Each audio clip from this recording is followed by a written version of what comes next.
Friends, our scripture this morning should be familiar. If you were here last week, it's that scripture. But if you weren't here last week, what you don't know is in reading this story about the Magi in Matthew chapter 2, there's lots of characters in this story, and the perspective that we took a week ago was from King Herod. Not often done during the Christmas season. It's a little bit of a challenge to choose King Herod, but it served an incredible purpose. I would invite you to go back online and watch that if you missed last week, because today we're going to take a different perspective from someone else in the story. And so I want to remind you here of Matthew 2, 1 through 12.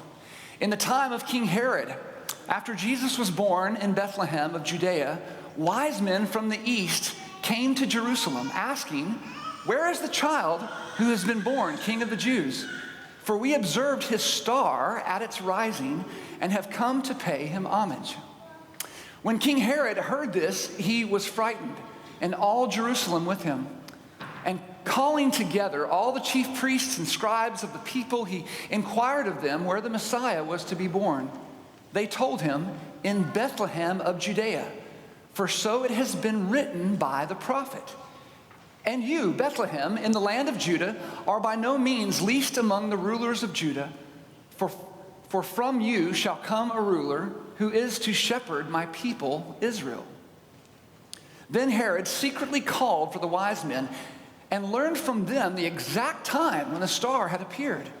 Then he sent them to Bethlehem, saying, "Go and search diligently for the child, and when you have found him, bring me word so that I may also go and pay him homage."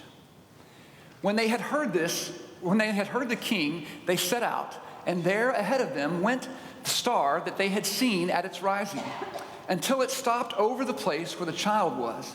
When they saw that the star had stopped, they were overwhelmed with joy. On entering the house, they saw the child with Mary his mother, and they knelt down and paid him homage. Then, opening their treasure chests, they offered him gifts of gold, frankincense, and myrrh. And having been warned in a dream not to return to Herod, they left for their own country by another road. It finally happened. What I have been looking for my entire life, I found it. This feeling, I can't tell you how long I've been looking. My whole life I've looked for meaning, for purpose, for something that mattered. And before today, I've always been let down. My heart's been broken. I've been rejected and denied and lost, and I'd almost given up.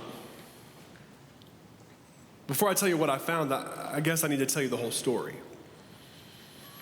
See, I was born like anybody else in the mighty Persian Empire, the greatest empire the world had ever seen. But I didn't feel like everybody else. I had questions that I wanted answered. Big questions about who I was and what my purpose was, what the meaning of life was. Was there a God? And if there was, why didn't he seem to care about me? I had the questions that I learned annoyed teachers and parents because I asked too many. The questions that alienated me from my peers. I remember hearing, why can't you just get along? Why can't you just be normal? Why can't you just be like everybody else? But the questions wouldn't go away. I wanted answers to these mysteries of life.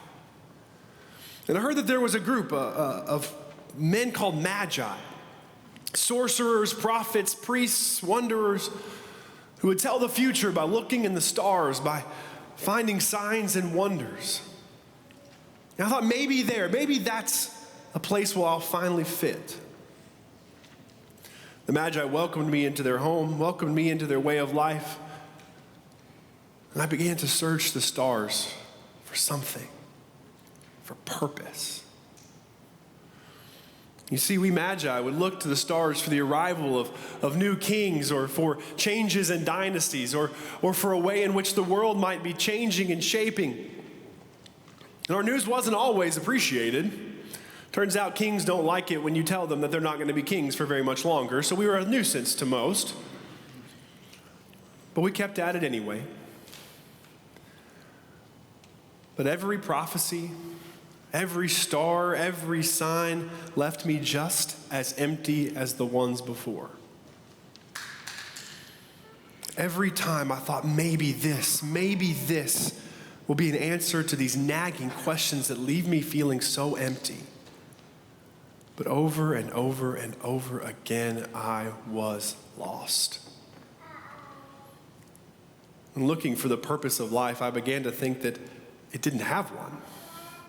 You wake up, you go to work, you eat some food, you go to bed, and you do it all over again, day in and day out. Maybe this is all life is. I was ready to give up, to acknowledge that my life was meaningless, that I was a peon in the grand scheme of things, that there was no God, there was no purpose, there was no meaning, there was no grand design or order. Everything just happened. And then I saw a star. A star appeared in the west. And it shined a little bit different. All of a sudden I had this feeling when looking at that star. And maybe it's different. Maybe it's talking about something that will leave me feeling full. Maybe that star, if I chase that one. But no, I was done. My heart had been broken too many times. I got my hopes up over and over again. I couldn't do it. I wasn't chasing another star.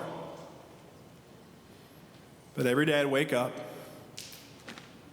and there it was. This nagging feeling kept pulling at me to go, to find, to see. So my friends who were also Magi, they encouraged me, said, we'll go with you. We'll follow the star. It looks like it's in Israel. We know it's a long way, 700 miles, but we'll go together. Not one to get my hopes up, not one to go back to that place. I begrudgingly agreed. We followed the star to Jerusalem, the capital city of this kingdom known as Israel. It was under the occupation of the Roman Empire, our chief competitors at the time. And we learned that their king, Herod, was a violent, evil, angry man. Didn't really want to tell them that there was a new king being born in his land. We didn't expect that to go over very well. But we wanted him to know that we were there. We told Herod the news. He ushered us out to have a secret closed-door meeting with all of his advisors and his top leaders. And he brought us back in. And what he had to say was surprising. Typically, you tell a violent, angry king that another king has been born in his land, and that he's going to take direct action to protect his throne. But he said, tell me where the baby is when you find him so that I can go and worship him just like you. I knew something wasn't right. We walked outside after leaving Herod's palace, and I went to go find the star that had led us there, and it was gone. And panic set in. That I had gone on this one last run. I put the last shred of any hope I had in this star, and we'd gone 700 miles to find what was at the end of this road, and it's just going to disappear? Now? It's just going to be gone just like that? And frantically, I began to search the night sky, looking for the star. There. It's moved. It's pointing us to a little village called Bethlehem. I couldn't help it. I've been wanting this for so long. Something to matter. Something to mean anything. And while my mind was telling me to stop and was telling me to be rational and to be pragmatic, my heart was racing. Just had this feeling that maybe something was here. But I didn't want to set myself up again because I couldn't take it. If this one wasn't true, if there wasn't an answer here, I don't know what I'd do. My brain's telling me to stop, to go home, to turn around, to give it up. But my feet was led by my heart. We followed the star into a rough neighborhood. This wasn't the place of royalty. I mean, we brought gifts fit for a king, right? Gold to crown him, frankincense to honor him, myrrh as perfume. And I was pretty sure that these people had never seen any of those things before. The star rests over a house. My heart pounding in this pit in my stomach, I approached the door. And as I raised my shaking hand to knock, something happened. Something real. I felt a joy that I'd never felt in my life. I felt overwhelmed by love and light and hope and peace. I felt these things that I'd never felt in my life, where I'd always been empty and overlooked and pushed aside and outcast. I felt like I was invited in. And before I could ever knock on the door, it opened. And a young man's face smiled at me and welcomed me in. And as he moved aside from the door, there I saw her holding a baby boy. And I fell at his feet.